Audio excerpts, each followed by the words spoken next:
ಇವತ್ತಿನ ವಿಡಿಯೋದಲ್ಲಿ ಸೇವ್ ಯಾವ ರೀತಿ ಮಾಡೋದಂತ ತೋರಿಸ್ಕೊಡ್ತಾ ಇದ್ದೀನಿ. ತುಂಬಾ ಈಸಿ ಮತ್ತು ತುಂಬಾ ಕ್ರಿಸ್ಪಿಯಾಗಿರುತ್ತೆ. ಇದನ್ನು ನೀವು 1 ತಿಂಗಳ ತನಕ ಇಡ್ಬೋದು. ಏನು ಸಾಫ್ಟ್ ಆಗೋದಿಲ್ಲ, ಕ್ರಿಸ್ಪಿಯಾಗೇ ಇರುತ್ತೆ. ತುಂಬ ಅಂದರೆ ತುಂಬ ಈಸಿ. ಇದನ್ನು ನೀವು ಪಾನಿಪುರಿ ಮೇಲೆ ಹಾಕ್ಬೋದು, ಸೇವ್ ಪುರಿ ಮೇಲೆಲ್ಲ ಹಾಕಿರೋದು ನೋಡಿರ್ಬೋದು. ಈ ವಿಡಿಯೋ ಇಷ್ಟವಾದಲ್ಲಿ ಲೈಕ್ ಮಾಡಿ. ಇಲ್ಲಿ 1/4 ಕಪ್ನಷ್ಟು ನಾನು ಕಡಲೆ ಹಿಟ್ಟನ್ನು ತೆಗೆದುಕೊಳ್ತಾ ಇದ್ದೀನಿ. ಅಂದರೆ 1.5 ಕಪ್ಪಷ್ಟು ತೆಗೆದುಕೊಂಡಿದ್ದೀನಿ. ನಂತರ ಒಂದು ಅರ್ಧ ಕಪ್ಪು ಅಂದರೆ 1 ಕಪ್ಪಷ್ಟು ಅಕ್ಕಿ ಹಿಟ್ಟನ್ನು ಹಾಕ್ಕೊಂಡಿದ್ದೀನಿ.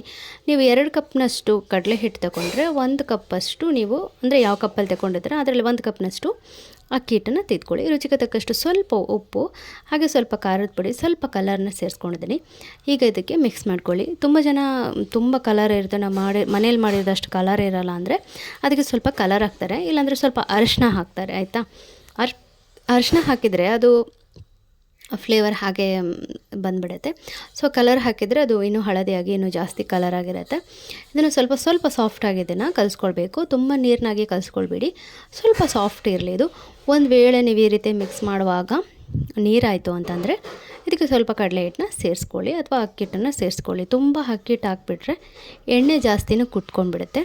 ಹಾಗಾಗಿ ತುಂಬ ಅಕ್ಕಿ ಹಿಟ್ಟನ್ನ ಹಾಕ್ಲಿಕ್ಕೆ ಹೋಗ್ಬಿಡಿ.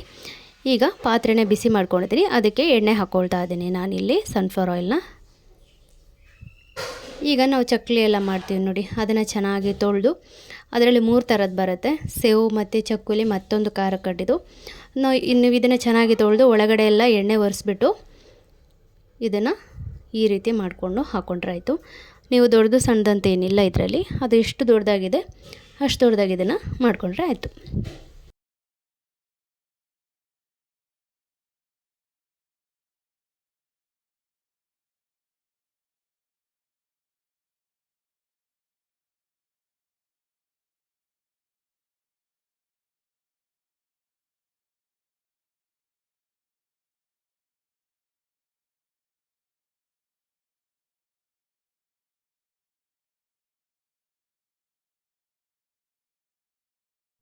ಇವಾಗ ಇಲ್ಲಿ ಎಣ್ಣೆ ಬಿಸಿಯಾಗಿದೆ, ತುಂಬಾ ಎಣ್ಣೆ ಬಿಸಿಯಾಗಿರಬಾರ್ದು, ಮೀಡಿಯಮ್ ಫ್ಲೇಮಲ್ಲಿ ಬಿಸಿಯಾಗಿರಬೇಕು.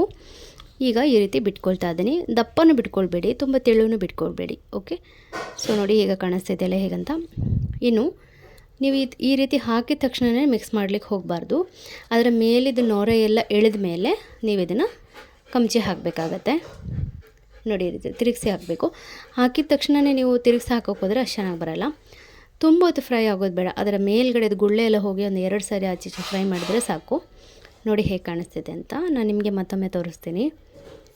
ಎಣ್ಣೆ ಹೈ ಫ್ಲೇಮಲ್ಲಿ ಬಿಸಿ ಇರಬಾರ್ದು, ಲೋ ಫ್ಲೇಮ್. ನೀವು ನೋಡ್ತಾ ಇರ್ಬೋದು ನಾನು ಎಷ್ಟು ಲೋ ಫ್ಲೇಮಲ್ಲಿ ಇಟ್ಟಿದ್ದೀನಿ ಅಂತ. ಈ ಗುಳ್ಳೆ ಎಲ್ಲ ಹೋಗಬೇಕು. ಈಗ ಹಾಕಿದ್ದೀನಲ್ಲ ಮೇಲ್ಗಡೆ ನೋಡಿ ಹೇಗೆ ಕೊತ ಅಂತ ಕುದೀತಾ ಇದೆ ಅಲ್ವಾ, ಅದೆಲ್ಲ ಸ್ವಲ್ಪ ಹೋಗಬೇಕು.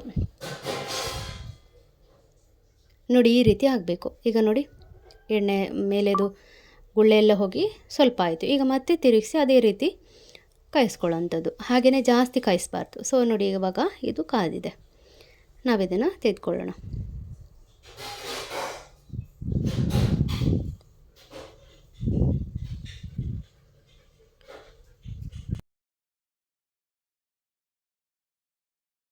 ಸಾಧಾರಣ ಒಂದು ಕಾಲು ಕಪ್ ಅಥವಾ 1.5 ಕಪ್ಪಲ್ಲಿ ತುಂಬಾ ಆಗೋಗ್ಬಿಡುತ್ತೆ. ನೋಡಿ ಎಷ್ಟು ಆಗಿದೆ ಅಂತ, ತುಂಬಾ ಆಗಿತ್ತು. ಹಾಗೆ ಬೇಗನೆ ಆಗುತ್ತೆ ಇದು, ತುಂಬ ಹೊತ್ತು ಕಾಯಿಸೋದೆ ಅಂಥದ್ದು ಏನೂ ಇಲ್ಲ. ಸೊ ಇವತ್ತಿನ ವಿಡಿಯೋ ಹೇಗೆ ಅನ್ನಿಸ್ತು, ಇಷ್ಟ ಆಯಿತಾ? ಇಷ್ಟ ಆದರೆ ಲೈಕ್ ಮಾಡಿ, ಶೇರ್ ಮಾಡಿ. ನಮಸ್ಕಾರ.